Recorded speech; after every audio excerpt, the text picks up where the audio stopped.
In our country, 87% of women diagnosed with lung cancer are non-smokers. While secondhand smoke may contribute, studies suggest that cooking fumes might be a significant factor. This concern became especially relevant after recognizing lung cancer as an occupational disease for school meal workers, popularizing the term cooking labor. Continuous exposure to cooking fumes is now widely recognized as a potential cause of lung cancer.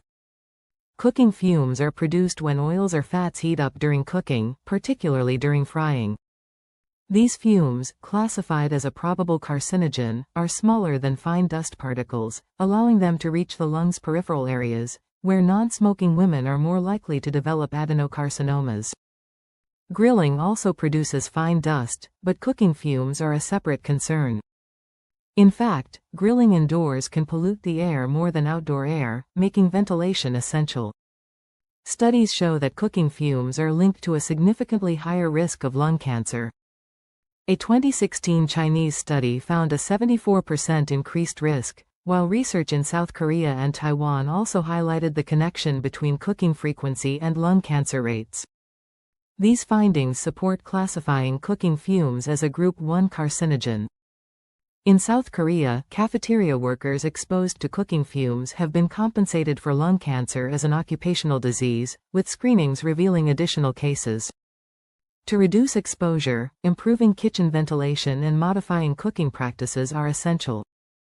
Frying, in particular, carries the highest risk, but using safer cooking methods like steaming or boiling, and opting for healthier oils, can minimize exposure to harmful fumes. Ultimately, while deep frying and stir-frying both release harmful particles, stir-frying tends to produce fewer harmful substances. Reducing cooking time and temperature can also help lower risks. Cooking fumes contain harmful substances such as nitrogen dioxide, carbon monoxide, benzene, polycyclic aromatic hydrocarbons, PAHs, aldehydes, and trans fats. These can mix with substances in fried foods, such as heterocyclic amines and acrylamide, which are linked to cancer. PAHs and aldehydes, particularly, are more prevalent in cooking fumes and can increase lung cancer risk. To minimize exposure, it's important to use proper ventilation or exhaust systems. Reducing cooking fumes involves following key steps, such as avoiding deep frying or stir-frying. Grilling meat, especially over charcoal, produces benzopyrene, a carcinogen, which can increase cancer risk. For example, grilled chicken may have benzopyrene levels equivalent to smoking 3 cigarettes. The safest cooking methods include boiling or steaming, which do not produce benzopyrene. To reduce harmful chemical exposure, avoid grilling over an open flame or charcoal, as these methods release more carcinogenic substances like benzopyrene and formaldehyde. If grilling is necessary, use a pan or non-charcoal method to lower risks. Avoiding grilled foods and opting for soups or stews also reduces harmful chemical formation, as these methods keep temperatures below 100 degrees Celsius. For those not working in kitchens or exposed to heavy smoke, the main risk remains from grilled meats, particularly those cooked over open flames or charcoal. To reduce benzopyrene exposure, it is best to avoid charcoal grilling altogether. To reduce exposure to harmful substances like benzopyrene, trim burnt parts of grilled meat as they contain the highest concentrations of carcinogens. While cutting burnt portions reduces risks, it doesn't eliminate them entirely. Prevent fat from dripping onto the grill, as this can increase harmful emissions. South Korea's food safety regulations suggest discarding burnt meat to minimize benzopyrene intake. Safer cooking methods include boiling or pan frying, while grilling over charcoal poses higher risks. To reduce benzopyrene toxicity, eat grilled meat with vegetables like lettuce, water parsley, celery, and onions, which help combat harmful effects.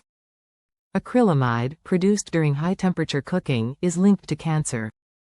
Oils rich in omega-3, like perilla oil, increase acrylamide formation when heated.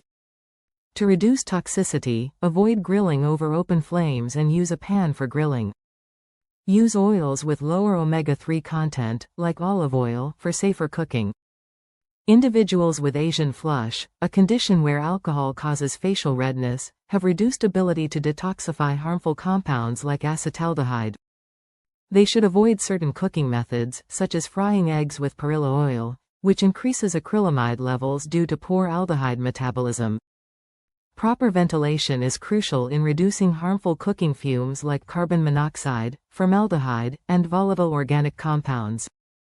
Ensure natural ventilation by opening windows and running the kitchen hood for at least 30 minutes after cooking to minimize the buildup of these toxic substances and reduce lung cancer risks.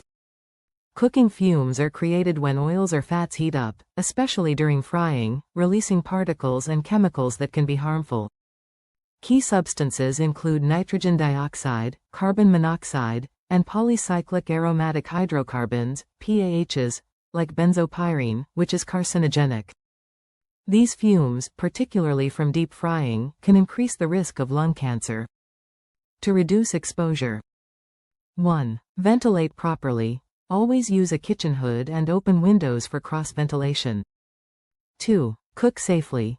Opt for lower cooking temperatures, short cooking times, and avoid deep frying. 3. Use healthier oils. Choose oils with low saturated fat content, preferably plant-based. 4. Regularly clean. Maintain the kitchen hood and replace filters regularly. For those working in environments with high exposure to cooking fumes, such as school cafeterias, lung cancer screenings are important. Regular screenings, especially for those over 55 or with high exposure, can help detect early signs of lung cancer. Grilling meat, especially over charcoal, and high-temperature cooking like frying oils, can produce harmful substances such as benzopyrene, a carcinogen linked to lung and colorectal cancer. Foods like smoked meats, roasted coffee, and sesame oil can also contain benzopyrene, but the levels can be regulated. Grilling meat over charcoal significantly increases benzopyrene exposure, with grilled chicken having the equivalent of smoking several cigarettes. Safer cooking methods like boiling or pan frying minimize these risks. Lump charcoal produces higher levels of harmful gases like FALD, making it more dangerous than regular charcoal. To reduce risks, it's best to avoid grilling over an open flame, use a frying pan, or opt for boiling or steaming. Additionally, consuming grilled meat with vegetables like lettuce, garlic, or onions can help resist the harmful effects of benzopyrene. Acrylamide, another harmful compound, is produced when heating oils, especially those high in omega-3 fatty acids like perilla or flaxseed oil. To minimize these toxins, use oils with lower omega-3 content like olive oil and avoid high-heat cooking methods. Ventilation is crucial in reducing exposure to harmful cooking fumes. Properly ventilating the kitchen and using air purifiers after cooking can significantly lower risks. Regular cleaning of kitchen hoods and replacing filters helps maintain air quality. For those in high-risk professions, regular lung cancer screenings are essential.